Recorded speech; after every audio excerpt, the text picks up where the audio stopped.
Before the rise of Mount Olympus, the universe was the domain of the Titans.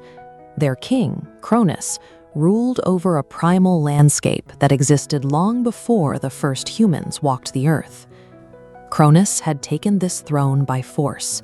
When his father, Uranus, imprisoned his own children within the earth, Cronus waited in the shadows with a sickle forged by his mother, Gaia, and struck his father down.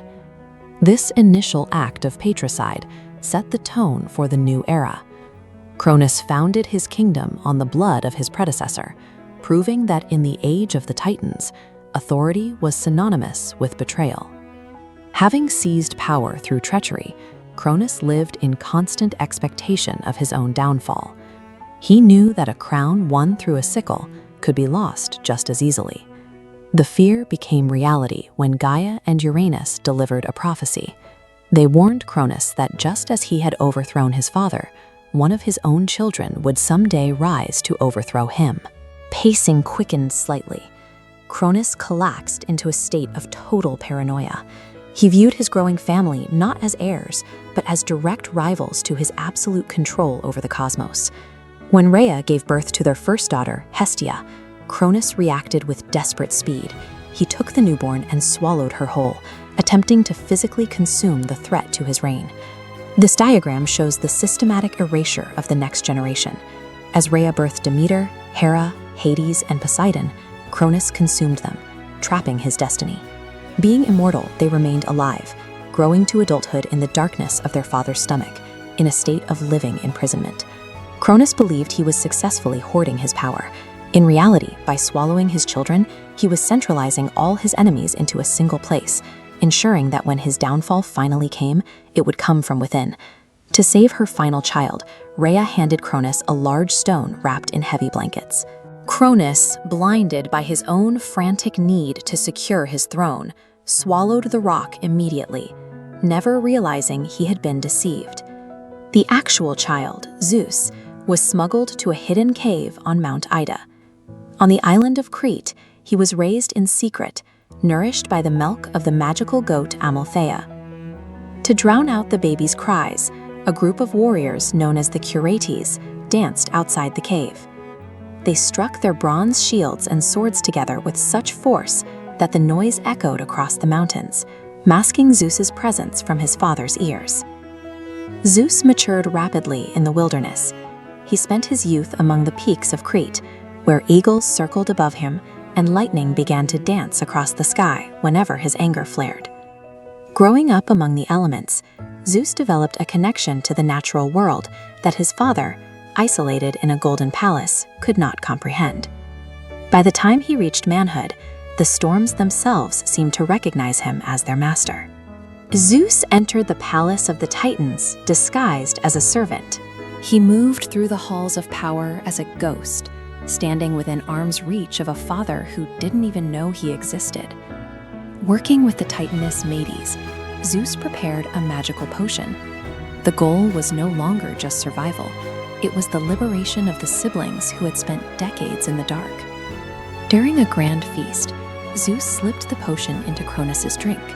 Within mere moments, the giant Titan king began to double over, his immortal body reacting violently to the concoction. Cronus began to regurgitate the contents of his stomach. First came the stone, followed by Poseidon, then came Hades, and then Hera, along with Demeter, and finally Hestia. They emerged not as infants, but as fully grown gods, ready for a reckoning. The family was finally reunited, but the palace was no longer large enough to hold them. The rescue was complete, and the declaration of war had been made. This triggered the Titanomachy, a 10-year war that shattered the crust of the earth.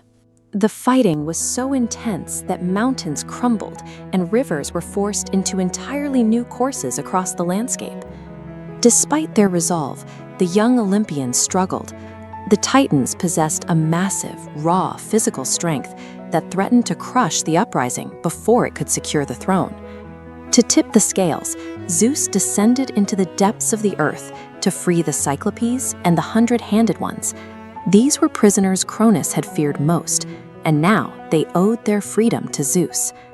This diagram illustrates the technological turning point of the war. The Cyclopes forged 3 legendary weapons: the thunderbolt for Zeus, the trident for Poseidon, and a helmet of invisibility for Hades. The final assault saw the 100-handed ones hurling hundreds of boulders at once, while Poseidon used the trident to trigger massive earthquakes that broke the Titans' formations. At the center of the storm, Zeus faced Cronus. As the Titan swung his sickle, Zeus unleashed the full power of the thunderbolt, a strike of such intensity that it lit the entire sky and finally brought the Titan king to his knees. With the fall of Cronus, the prophecy was fulfilled.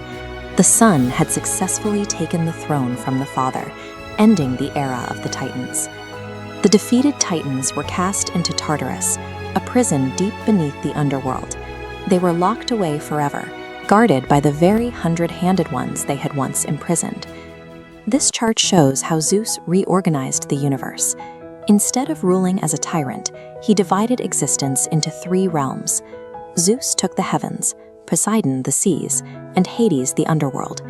Each held absolute authority, creating a new system of shared power. The establishment of Mount Olympus brought an end to the cycle of betrayal. For the first time, the universe was governed by a balanced council of gods, marking the start of an age defined by justice rather than the paranoia of a single king.